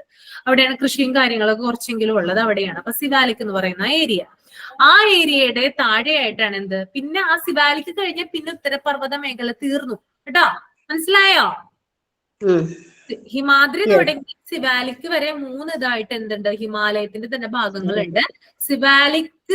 സിവാലിക്കിന് ശേഷം എന്തില്ല, പിന്നെ ഉത്തരപർവ്വത മേഖല അവിടെ ഇല്ല. പിന്നെ കാണുന്ന ഒരു ഭൂപ്രദേശമാണ് നമ്മൾ ഉത്തര മഹാസമുദ്രം. ഓക്കെ, അപ്പൊ അതാണ് പറയുന്നത് സിവാലിക്കിന് തൊട്ട് താഴെ ഉത്തര മഹാസമുദ്രത്തിന്റെ ഭാഗമായിട്ട് വരുന്ന പാറക്കഷ്ണങ്ങൾ നിറഞ്ഞ പ്രദേശമാണെന്ത്, ഈ ഒരു ബാബർ എന്ന് പറയുന്നത്. ഇപ്പൊ മനസ്സിലായോ? ഇപ്പൊ മനസ്സിലായല്ലേ? ആർക്കെങ്കിലും ഡൗട്ട് ഉണ്ടോ? മനസ്സിലാവാത്ത ഇല്ല? എല്ലാവരും ഒന്ന് മ്യൂട്ട് ചെയ്യാൻ കേട്ടോ. മ്യൂട്ട് ചെയ്യാൻ പറഞ്ഞിട്ടുണ്ട്. മ്യൂട്ട് ചെയ്യും കേട്ടോ. ഓക്കെ, അപ്പൊ ബാബർ എന്ന് പറയുന്നത് ഇതാണെന്ന് ഓർത്ത് വെക്കുക. നിങ്ങൾ മനസ്സിൽ ഇമാജിൻ ചെയ്യാട്ടോ. ഉത്തരപർവ്വത മേഖല, അതിന് 3 ഇതായിട്ട് ഹിമാലയം അതിന്റെ ഒരു ഇതുമായിട്ട് വരുന്നതാണ്. 3 തിരിച്ചിട്ടുണ്ട്. അതിനകത്ത് ഏറ്റവും തെക്ക് ഭാഗത്തായിട്ട് വരുന്ന സിവാലിക്കാണ്. ഇനി സിവാലിക്ക് കഴിഞ്ഞ പിന്നെ ഉത്തരപർവ്വത മേഖല ഇല്ല, തീർന്നു. പിന്നെ വരുന്നത് ഉത്തര മഹാസമതലമാണ്. പിന്നെ വരുന്ന ഒരു ഭൂപ്രകൃതി വിഭാഗം എന്ന് പറയുന്നത് ഈ സിവാലിക്കിന്റെ തൊട്ട് താഴെ പാറക്കഷ്ണങ്ങൾ നിറഞ്ഞിട്ടുള്ള ഉത്തര മഹാസമതലത്തിന്റെ ഒരു ഭാഗമാണെന്ത്, ബാബർ എന്ന് പറയുന്നത്. ഓക്കെ, അപ്പൊ പിന്നെ പറയുന്ന ഒരു പോയിന്റ് എന്ന് പറയുന്നത് പർവ്വത ഭാഗങ്ങളിൽ നിന്ന് വരുന്ന നദികൾ ധാരാളം പാറക്കഷ്ണങ്ങളും ഉരുളൻ കല്ലുകളും ഈ മേഖലയിൽ നിക്ഷേപിക്കുന്നത് കൊണ്ടാണ് ഈ പ്രദേശം ഇങ്ങനെയായത്. അപ്പൊ എന്താ പറയുന്നത്, അതായത് ഈ ഒരു സിവാലിക്കിന് തൊട്ട് താഴെ അല്ലെങ്കിൽ ഈ ഉത്തര മഹാസമതലത്തിന്റെ ഈ ഒരു ഭാഗം പാറക്കഷ്ണങ്ങൾ നിറഞ്ഞതാണെന്ന് പറഞ്ഞു. പാറക്കഷ്ണങ്ങൾ എങ്ങനെയുണ്ടായത്, അതായത് ഉത്തരപർവ്വത മേഖലയിൽ നിന്നാണ് ധാരാളം നദികൾ ഉത്ഭവിക്കുന്നതെന്ന് പറഞ്ഞല്ലേ. അപ്പൊ നമ്മൾ SCERT ക്ലാസ്സിൽ പറഞ്ഞു കഴിഞ്ഞതാണ്, നദികള് ഒഴുക്കിക്കൊണ്ടുവരും. എന്തൊക്കെയാണ് ഒഴുക്കിക്കൊണ്ട് പോകുന്നത്? എക്കലുകൾ മാത്രമാണ് ഒഴുക്കിക്കൊണ്ട് പോകുന്നത്. അതെ, ചരല്, മണല്, അതുപോലെ പാറക്കഷ്ണങ്ങൾ ഇതൊക്കെ ഒഴുക്കിക്കൊണ്ട് പോകും അല്ലെ. അപ്പൊ ഈ നദികൾ ഒഴുക്കിക്കൊണ്ട് വരുന്ന ഈ പാറക്കഷ്ണങ്ങള് എവിടെ നിക്ഷേപിക്കും? ഈ ഉരുളം കല്ലുകളൊക്കെ ഈ ഒരു മേഖലയിലാണ് ഈ നദികൾ നിക്ഷേപിക്കുന്നത്. അങ്ങനെയാണ് ആ ഒരു പ്രദേശം എന്തായത്, ബാബർ എന്ന് പറയുന്ന ഈ പാറക്കഷ്ണങ്ങൾ നിറഞ്ഞ പ്രദേശമായതെന്ന് ഓർത്തു വെക്കുക. അപ്പൊ എന്താണ്, ഉത്തരപർവ്വത മേഖല അവസാനിക്കുന്നത് സിവാലിക്ക് വരെയാണ് അല്ലെ. സിവാലിക്കിൽ നിന്ന് അവിടെ അവസാനിച്ചു. അപ്പൊ ആ നദികൾ അവിടെ നിന്ന് ഉത്ഭവിച്ചൊഴുകി വരുമ്പോൾ ഈ ബാബറിലാണ് എന്ത് ചെയ്യുന്നത്, ഈ പാറക്കഷ്ണങ്ങളൊക്കെ അവർ ഒഴുക്കിക്കൊണ്ട് പോകുന്നത്. ഓക്കെ, അതൊന്ന് ഓർത്തു വയ്ക്കുക. അപ്പൊ പാറക്കഷ്ണങ്ങൾ അല്ലെങ്കിൽ ആ ഒരു പാറക്കഷ്ണങ്ങൾ അവിടെ നിക്ഷേപിക്കുന്നതുകൊണ്ടാണ് അത് ബാബർ എന്ന് പറയുന്ന ആ ഒരു പ്രദേശം ആയത് കേട്ടോ. ഇനി നദികള് അപ്രത്യക്ഷമാകുന്ന പ്രദേശവും, അതായത് പാറക്കഷ്ണങ്ങൾ മൊത്തം ഇങ്ങനെ എന്താണ് നിക്ഷേപിച്ചുകൊണ്ടാണ് ഇവിടെ പോകുന്നത്. അപ്പൊ നദികൾ എന്ത് ചെയ്യില്ല, നദികൾക്ക് സുഗമമായിട്ട് അവിടെ ഒഴുകാനായിട്ട് സാധിക്കില്ല. അപ്പൊ നദികള് അപ്രത്യക്ഷമാകുന്ന പ്രദേശമാണ് എന്ത്, ഈ ബാബർ എന്ന് പറയുന്നത്. നിറച്ച് പാറകളല്ലേ, നദികൾക്ക് നേരവണ്ണം ഒഴുകാൻ പറ്റുമോ? ഇല്ല. നദികള് അപ്രത്യക്ഷമാകുന്ന പ്രദേശം, ഉത്തരമഹാസമുദ്രത്തിലെ പ്രദേശം എന്ന് പറയുന്നത് അത് ഏതാണപ്പോ? ഏതാ? ഓക്കെ, ഇനി നദികൾ, അതായത് നദികൾ അപ്രത്യക്ഷമാകുന്ന പ്രദേശമാണ്. ധാരാളം കല്ലുകളുണ്ട്, പാറക്കഷ്ണങ്ങളൊക്കെ ഉണ്ട്. അപ്പൊ കൃഷിക്ക് അനുയോജ്യമാണോ? അല്ല. ഒരു പോയിന്റ് പറയാം, കൃഷിക്ക് അനുയോജ്യമല്ലാത്ത പ്രദേശമാണ്. ഉത്തരമഹാസമതലത്തിൽ നമ്മൾ പറഞ്ഞു, ഉത്തരമഹാസമതലം എന്ന് പറയുന്നത് എക്കൽ മണ്ണാൽ സമ്പുഷ്ടമാണ്.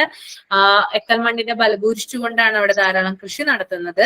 പക്ഷെ ഈ ബാബർ എന്ന് പറയുന്ന പ്രദേശത്ത് ധാരാളം പാറക്കഷ്ണങ്ങളുണ്ട്. അതുകൊണ്ട് തന്നെ നദികൾ അവിടെ അധികം ഒഴുകുന്നില്ല. കൃഷിക്ക് അനുയോജ്യമല്ലാത്ത പ്രദേശവുമാണെന്ത്, ബാബർ എന്ന് പറയുന്നത്. നിറച്ച് കല്ലുകളാണ്, പിന്നെ ഇങ്ങനെ കൃഷി ചെയ്യാൻ പറ്റുമോ അല്ലെ? എക്കലുകളൊന്നുമല്ല അവിടെ നിക്ഷേപിക്കുന്നത്, മറിച്ച് പാറക്കഷ്ണങ്ങൾ നിക്ഷേപിച്ചിട്ടാണ് നദികൾ പോകുന്നത്. ഓക്കെ, അപ്പൊ ഇത്രയും കാര്യങ്ങൾ മനസ്സിലായെന്ന് വിശ്വസിക്കുന്നു. ഞാൻ ഒന്നും കൂടി പറയാം. ബാബർ എഴുതാത്തവരുണ്ടെങ്കിൽ എഴുതിയെടുക്കാം കേട്ടോ. എഴുതിയോ എല്ലാവരും? എഴുതിയല്ലേ? ഞാനിപ്പോ ഒന്നും കൂടി പറയാം കേട്ടോ. ബാബർ എന്ന് പറയുന്നത് ഉത്തരപർവ്വത മേഖലയ്ക്ക് അഥവാ സിവാലിക്കിന് തെക്കായി പാറക്കഷ്ണങ്ങൾ വ്യാപിച്ചിരിക്കുന്ന പ്രദേശമാണ്. ഓക്കെ, അടുത്ത പോയിന്റ്, പർവ്വത ഭാഗങ്ങളിൽ നിന്ന് വരുന്ന നദികൾ ധാരാളം പാറക്കഷ്ണങ്ങളും ഉരുളൻ കല്ലുകളും ഈ മേഖലയിൽ നിക്ഷേപിക്കുന്നത് കൊണ്ടാണ് ഈ പ്രദേശം ഇങ്ങനെയായത്.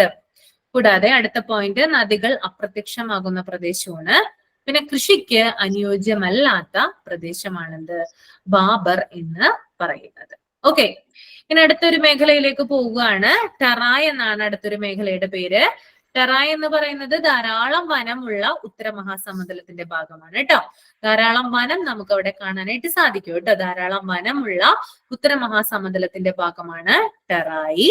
സ്വാഭാവിക സസ്യങ്ങളുണ്ട് അവിടെ, വന്യജീവി വർഗങ്ങളുണ്ട്, അവയൊക്കെയാൽ സമ്പുഷ്ടമായിട്ടുള്ള ഒരു പ്രദേശമാണ് എന്ത് ടെറായ് എന്ന് പറയുന്നത്. അപ്പൊ ധാരാളം വനമുള്ളത് കൊണ്ട് തന്നെ എന്താണ് ധാരാളം വന്യജീവികളുണ്ട്, സസ്യ വർഗ അതായത് സസ്യങ്ങളും അതുപോലെ തന്നെ വന്യജീവികളൊക്കെ ഉള്ള ധാരാളം വനമുള്ള ഒരു പ്രദേശമാണ് എന്ത് ടെറായ് എന്ന് പറയുന്നത് കേട്ടോ. അപ്പൊ ടെറായ് എന്ന് പറയുമ്പോൾ തന്നെ നമുക്ക് ആ ഒരു പേരുമായിട്ട് കണക്ട് ചെയ്ത് നോക്കുക. ടെററിസ്റ്റ് ഒക്കെ ഒളിച്ചിരിക്കുന്നത് കാട്ടിലല്ലേ, അങ്ങനെ ഒന്ന് കണക്ട് ചെയ്തിട്ട് ഇതാക്കാൻ നോക്കാം. അപ്പൊ പെട്ടെന്ന് മാറിപ്പോവില്ല കേട്ടോ. അപ്പൊ ടെറായ് എന്ന് പറയുന്നത് ധാരാളം വനമുള്ള ഭൂപ്രദേശമാണ്, സ്വാഭാവിക സസ്യങ്ങളുണ്ട്, വന്യജീവി വർഗങ്ങൾ എന്നിവയാൽ സമ്പുഷ്ടമായിട്ടുള്ള പ്രദേശമാണത് ടെറായ് എന്ന് പറയുന്നത്. ഇനി ബാബർ പ്രദേശത്തിന് തെക്കായാണ് സ്ഥിതി ചെയ്യുന്നത് കേട്ടോ. ബാബർ പ്രദേശം, അതായത് നമ്മളിപ്പോ മുമ്പ് പറഞ്ഞു പാറക്കഷ്ണങ്ങളാൽ പ്രദേശമാണ് ബാബർ അല്ലെ. അതിന് തൊട്ട് താഴെയായിട്ടാണ് എന്ത് സ്ഥിതി ചെയ്യുന്നത് ടെറായ് എന്ന് പറയുന്ന ഈ ഒരു വനപ്രദേശം സ്ഥിതി ചെയ്യുന്നതെന്ന് ഓർത്തു വെക്കുക കേട്ടോ. ഇനി ഇന്ത്യ പാക് വിഭജനത്തിന്റെ ഭാഗമായി പാകിസ്ഥാനിൽ നിന്ന് കുടിയേറിയ ജനങ്ങൾക്ക് ഇന്ത്യ ഗവൺമെന്റ് കൃഷിഭൂമിക്കായി അനുവദിച്ച മേഖലയാണ് ടെറായ്. അപ്പൊ ഒരു വേറൊരു പ്രത്യേകതയുണ്ട്. എന്താണ്? അതായത് ഇന്ത്യ പാക് വിഭജനം നടന്നല്ലോ, ഇന്ത്യ പാകിസ്ഥാൻ തമ്മിലുള്ള ഒരു വിഭജനം നടന്നതിന് ശേഷം പാകിസ്ഥാനിൽ നിന്ന് ധാരാളം ആളുകൾ അവിടെ കുടിയേറി, ഇന്ത്യയിലേക്ക് കുടിയേറി. അപ്പൊ അങ്ങനെ കുടിയേറിയപ്പോ എന്താണ് അവർക്ക് താമസിക്കാനും അവർക്ക് തൊഴിൽ ചെയ്യാനും ഒന്നും എന്താണ് ഒരു ഇതില്ല, കണ്ടെത്താനായില്ല. അതിനെ തുടർന്ന് ഇന്ത്യ ഗവൺമെന്റ് എന്ത് ചെയ്തു, ഈ കുടിയേറി പാർത്ത ആളുകൾക്ക് കൃഷിക്കായിട്ട് അല്ലെങ്കിൽ അവരുടെ ഉപജീവനത്തിനായിട്ട് ഇന്ത്യ ഗവൺമെന്റ് അനുവദിച്ചു കൊടുത്തൊരു മേഖലയാണെന്ത് ഈ ടെറായ് എന്ന് പറയുന്ന മേഖല. ഇത്രയും കാര്യങ്ങളാണ് കേട്ടോ. സിദ്ധാർത്ഥ ഒന്ന് മ്യൂട്ട് ചെയ്യാൻ പറയുന്നുണ്ട് കേട്ടോ. അപ്പൊ ടെറായ് എന്ന് പറയുന്നത് എന്താണ്? ധാരാളം വനമുള്ള ഉത്തര മഹാസമതലത്തിന്റെ ഭാഗമാണ് ടെറായ്. സ്വാഭാവിക സസ്യങ്ങളുണ്ട്, വന്യജീവി വർഗങ്ങളുണ്ട്, എന്നിവയിൽ സമ്പുഷ്ടമായിട്ടുള്ള ഒരു പ്രദേശമാണ്. പിന്നെ ബാബർ പ്രദേശത്തിന് തെക്കായിട്ടാണ് ഈ ടെറായ് മേഖല കാണുന്നത്. പിന്നെ ഇന്ത്യ പാക് വിഭജനത്തിന്റെ ഭാഗമായി പാകിസ്ഥാനിൽ നിന്ന് കുടിയേറിയ ജനങ്ങൾക്ക് ഇന്ത്യ ഗവൺമെന്റ് കൃഷിഭൂമിക്കായിട്ട് അനുവദിച്ച മേഖലയാണ് ടെറായ്. വനങ്ങളും സസ്യങ്ങളും ജീവജന്തു ജാലങ്ങളും ഉള്ളതാണെന്ന് തന്നെ ഓർത്തിരിക്കട്ടെ. ടെറായ് ടെററിസ്റ്റുകൾ ഒളിച്ചിരിക്കുന്ന സ്ഥലമാണെന്ന് അതും ഒന്ന് ഇത് ഓർത്തിരിക്കുക. അപ്പൊ പെട്ടെന്ന് നിങ്ങൾക്ക് കണക്ട് ചെയ്യാനായിട്ട് സാധിക്കും. ഏത് സ്റ്റേറ്റിലാണ് ഇത്? നമ്മളെ സ്റ്റേറ്റ് മൊത്തത്തിൽ പറയുന്നില്ല, ആ ഒരു മേഖലയാണ് പറയുന്നത്. ഉത്തര മഹാസമുദ്രത്തിന്റെ ഒരു മേഖലയാണ് പറയുന്നത് കേട്ടോ. വടക്കുന്ന് തെക്കോട്ടെന്ന ക്രമത്തിൽ പല സ്റ്റേറ്റുകളിലും ഉണ്ടാവും, അത് സ്റ്റേറ്റ് എടുത്ത് പറയുന്നില്ല കേട്ടോ. ഇനി നെക്സ്റ്റ് മൂന്നാമത്തേതാണ് എക്കൽ സമതലങ്ങൾ കേട്ടോ. എക്കൽ സമതലങ്ങളെ ഞാൻ പറഞ്ഞു, ഒന്ന് ബങ്കർ എന്ന് തിരിച്ചിട്ടുണ്ട്, രണ്ടൊന്ന് ഖാദർ എന്ന് തിരിച്ചിട്ടുണ്ട് കേട്ടോ. ഓക്കെ, അപ്പൊ എക്കൽ സമതലങ്ങളെ രണ്ടായിട്ട് തിരിച്ചിട്ടുണ്ട്, ഒന്ന് ബങ്കർ, വേറൊന്ന് ഖാദർ. ഓക്കെ, അപ്പൊ ബങ്കർ എന്ന് പറഞ്ഞാൽ എന്താണ്? ബങ്കർ എന്ന് പറഞ്ഞാൽ ഉത്തര മഹാസമുദ്രത്തിലെ ഏറ്റവും വിസ്തൃതമായിട്ടുള്ള പ്രദേശമാണ്. ഓക്കെ, ഉത്തര മഹാസമതലത്തിലെ തന്നെ ഏറ്റവും വിസ്തൃതമായിട്ടുള്ള പ്രദേശമാണ് ബങ്കർ എന്ന് പറയുന്നത്. വേറൊരു പ്രത്യേകത, ഉത്തര മഹാസമുദ്രത്തിലെ പഴയ എക്കൽ നിക്ഷേപം അറിയപ്പെടുന്നതാണ് ബങ്കർ, അല്ലെങ്കിൽ ഉത്തര മഹാസമുദ്രത്തിലെ പഴയ എക്കൽ മണ്ണിനെ അറിയപ്പെടുന്ന പേരാണെന്ത്? ബങ്കർ എന്ന് അറിയപ്പെടുന്നത് കേട്ടോ. പഴയ എക്കൽ മണ്ണാണ് ബങ്കർ. ഓക്കെ, ഇനി വളരെ ഫലഭൂയിഷ്ടമായ പ്രദേശമല്ല ഇത്. ചുണ്ണാമ്പ് കല്ല് അഥവാ കാൽസ്യം കാർബണേറ്റ് സമൃദ്ധമാണ് ഇവിടുത്തെ മണ്ണ് എന്ന് പറയുന്നത്. അപ്പൊ ഈ ബങ്കർ എന്ന് പറയുന്ന ഒരു ഇതിന്റെ പ്രത്യേകത അതെന്ന് പറയുന്നത് ഉത്തര മഹാസമുദ്രം എന്ന് പറയുന്നത് നമ്മൾ പറഞ്ഞല്ലേ. പക്ഷെ ഈ ബങ്കർ എന്ന് പറയുന്ന ഏരിയയിൽ വരുമ്പോൾ അവിടെ അത്ര ഫലഭൂരിഷ്ടമല്ല ആ മണ്ണെന്ന് പറയുന്നത്. കാരണം പഴയ തരം എക്കൽ മണ്ണാണ് അവിടെ കാണപ്പെടുന്നത്. കൂടാതെ അവിടെ ചുണ്ണാമ്പ് കല്ല് അഥവാ കാൽസ്യം കാർബണേറ്റിന്റെ പ്രസൻസ് ഉള്ളത് കൊണ്ട് അവിടെ എന്താണ് ഫലഭൂരിഷ്ടി കുറവാണ്. ഓക്കെ, ഇപ്പോ നദിയുടെ, അതായത് നമ്മൾ പറഞ്ഞു ഈ സമതലങ്ങളൊക്കെ രൂപപ്പെട്ടിട്ടുള്ളത് നദിയുടെ അടിസ്ഥാനത്തിലല്ലേ, നദിയെ ബേസ് ചെയ്തുകൊണ്ടാണ് രൂപപ്പെട്ടിട്ടുള്ളത്.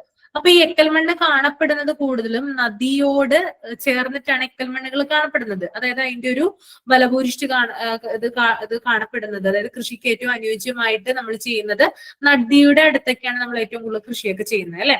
പക്ഷെ ഈ ബങ്കർ എന്ന് പറയുന്ന ആ മണ്ണ് കാണപ്പെടുന്നത് നദിയോട് കുറച്ചകലെയായിട്ടാണ്. അതായത് നദിയോട് കുറച്ച് അകലെയുള്ള ഭൂപ്രദേശത്താണ് ഈ ബങ്കർ മണ്ണ് സാധാരണയായിട്ട് കാണപ്പെടുന്നത്. അതുകൊണ്ട് തന്നെ എന്താണ് അവിടെ എന്താണ് അധികം ഫലഭൂയിഷ്ടി ഉണ്ടാവില്ല. പിന്നെന്താണ് ഈ ചുണ്ണാമ്പ് കല്ല് എന്ന് പറയുന്ന ഒരു സംഭവം ഉള്ളത് കൊണ്ട് അധികം എന്ത് ചെയ്യാൻ പറ്റില്ല, നമുക്ക് കൃഷിക്കായിട്ടൊന്നും ഉപയോഗിക്കാനായിട്ട് പറ്റില്ല എന്നാണ് ഇവിടെ പറയുന്നത് കേട്ടോ. ഉത്തര മഹാസമുദ്രത്തിലെ ഏറ്റവും വിസ്തൃതമായ ഭൂപ്രദേശമാണ് ബങ്കർ എന്നാലും അത്ര ഫലഭൂയിഷ്ടി ഇല്ലാത്തൊരു മണ്ണാണ്. ഏറ്റവും പഴയ മണ്ണാണ് ബങ്കർ എന്ന് പറയുന്നത്. അതുകൂടാതെ ചുണ്ണാമ്പ് കല്ല് അഥവാ കാൽസ്യം കാർബണേറ്റ് സമൃദ്ധമാണ് ഇവിടുത്തെ മണ്ണ്. ഓക്കെ, ബങ്കർ മനസ്സിലായോ?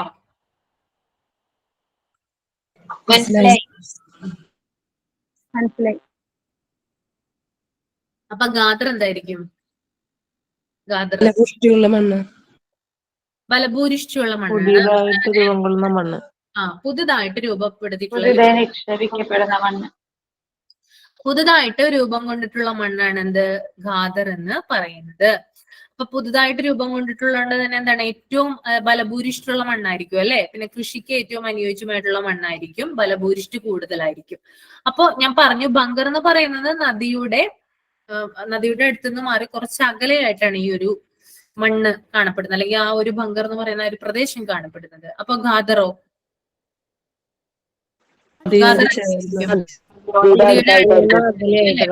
ക്ലോസ്ഡ് ആയിട്ടായിരിക്കും ഗാദർ എന്ന് പറയുന്ന ഒരു നിക്ഷേപം കാണപ്പെടുന്നത് കേട്ടോ. അപ്പൊ ഗാദർ ബങ്കർ, ഗാദർ എന്ന് പറഞ്ഞാല് പുതിയത്, ബങ്കർ എന്ന് പറഞ്ഞാല് പഴയത്. ഇപ്പൊ നമ്മൾക്കറിയാം ഇപ്പൊ ഗാദർ എന്ന് പറയുമ്പോ ഖാദി വസ്ത്രങ്ങൾ എന്നൊക്കെ പറയുമ്പോ പുതിയതല്ലേ, അങ്ങനെയായിട്ട് ഓർത്തിരിക്കുക കേട്ടോ, അങ്ങനെയായിട്ട് കണക്ട് ചെയ്തിരിക്കുക. ഗാദർ എന്ന് പറഞ്ഞാല് ഖാദി എന്നൊക്കെ പറയുമ്പോ എന്താണ് പുതിയത്, അങ്ങനെയുള്ള ഒരു ഇതില് മൈൻഡിൽ ഓർത്ത് വെക്കുക കേട്ടോ. ഓക്കെ, അപ്പൊ ഇത്രയും കാര്യങ്ങളാണ് പറഞ്ഞത്. ഇതിനകത്ത് എന്തെങ്കിലും മനസ്സിലാവാത്ത ഉണ്ടോ? എഴുതി വെച്ചിട്ടുണ്ടോ ഞാൻ ഈ പറയുന്ന കാര്യങ്ങളൊക്കെ?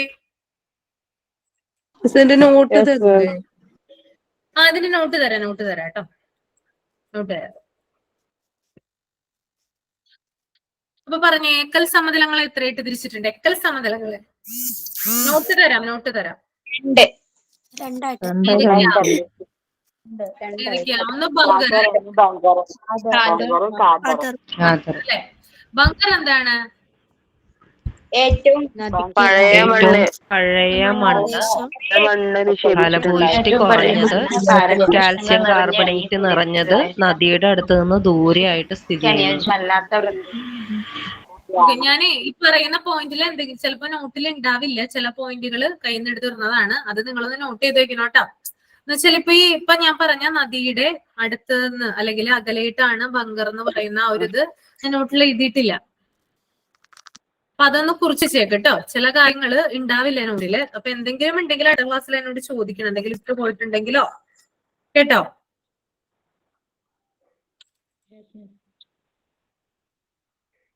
Okay,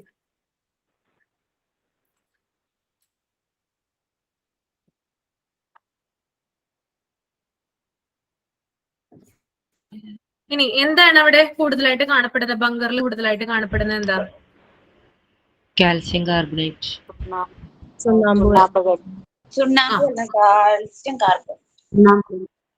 okay. ഇനി ഖാദർ ആണെങ്കിലോ? ഖാദർ പുതിയ മണ്ണാണ്, നദിയുടെ അടുത്തുള്ളതാണ്, ഫലഭൂയിഷ്ടിയുള്ള മണ്ണ്. ഏറ്റവും അനുയോജ്യമായ പ്രദേശത്ത് തീരെയില്ലാത്തതിനെ ഇവിടെ കൃഷിക്ക് അനുയോജ്യമാകും. ഓക്കെ. ഇത് ഇങ്ങനെ സംസ്ഥാനങ്ങളുടെ കാര്യം പറഞ്ഞല്ലോ, അതിനകത്ത് അസം കൂടി ഉൾപ്പെടുന്നുണ്ടെന്ന് തോന്നുന്നു കേട്ടോ. അസം ഇല്ലേ? നമ്മൾ 6 സംസ്ഥാനങ്ങളല്ലേ പറഞ്ഞത്?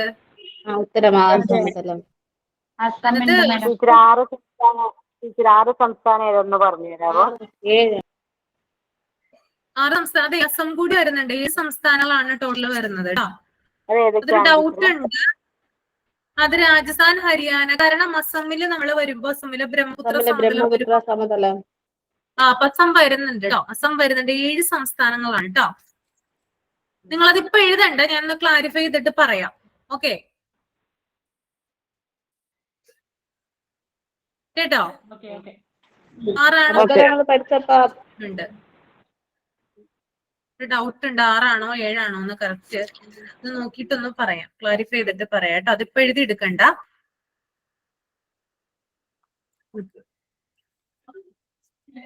ഇപ്പൊ നിലവിൽ സ്ഥിതി ചെയ്യുന്നത് ഉണ്ട് അല്ലെ?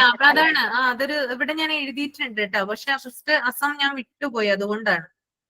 അപ്പൊ 7 കാരണം അസമിലെ ബ്രഹ്മപുത്ര സമതലം വരുന്നുണ്ട്. അപ്പൊ എന്തായാലും അതിനകത്ത് അസം പെടും കേട്ടെ. അപ്പൊ 7 സംസ്ഥാനങ്ങളാണ് കേട്ടോ, 6 അല്ല.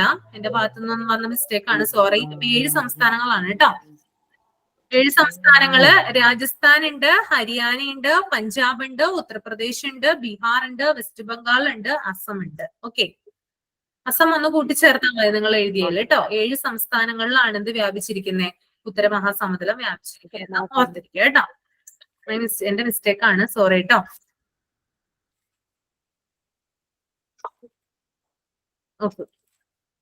ഗംഗാ സമതലം ഏതൊക്കെ സ്റ്റേറ്റിലാണ്? ഗംഗാ സമതലം മോളെ ഇതിനകത്ത്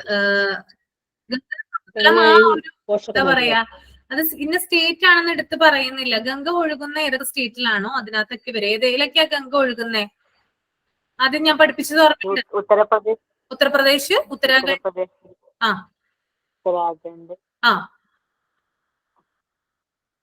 പിന്നെ എവിടെയാ?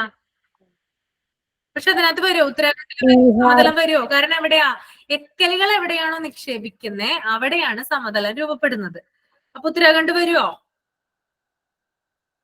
ഇല്ല, ലാസ്റ്റ് ആവുമ്പോഴാണ്. അതാണ് സ്റ്റേറ്റ് ഇവിടെ പറയാത്ത കേട്ടോ. സ്പെസിഫൈ ചെയ്ത് സ്റ്റേറ്റ് പറയാത്ത അതുകൊണ്ടാണ്. എവിടേക്കാണോ എക്കലുകൾ നിക്ഷേപിക്കപ്പെടുന്നത് അവിടെയാണ് ഈ സമതലം രൂപപ്പെടുന്നത്.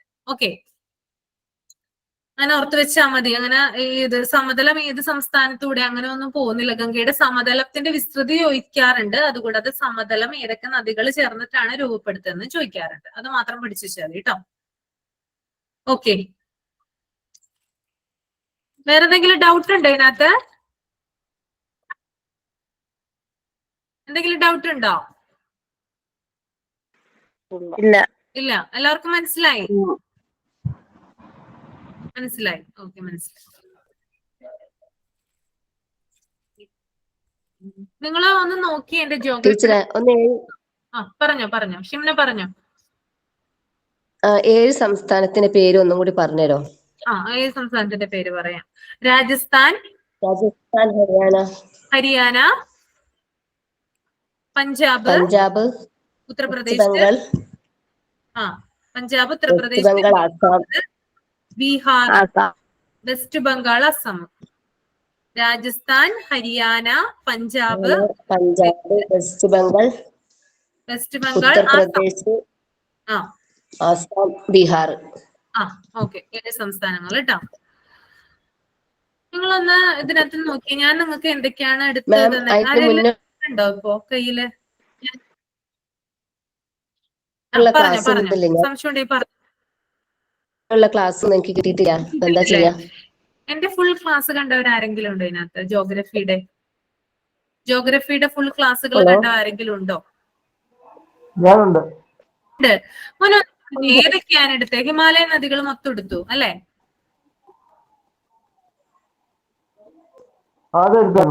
അതുകൂടാതെ തീരസമതലം എടുത്തു. പിന്നെ എന്തെങ്കിലും എടുത്തോ? പിന്നെ റിവറിനെ കുറിച്ച് റിവർ നദികളെ കുറിച്ച്, പോഷക നദികള്. പോഷക നദികള്. ഗംഗയെ കുറിച്ചൊക്കെ എടുത്തായിരുന്നു. ഗംഗ,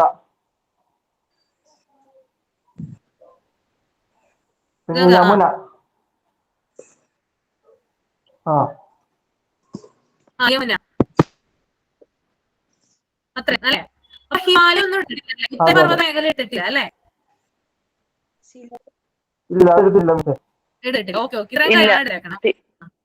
തീരസമതലം, പശ്ചിമ തീരം, പൂർവ്വതീരം അത് എടുത്തല്ലേ? അതറിയാൻ വേണ്ടിട്ടാണ് ചോദിച്ചത്.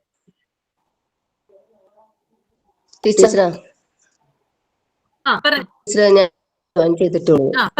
ജോയിൻ ചെയ്തത് ക്ലാസ്സിൽ.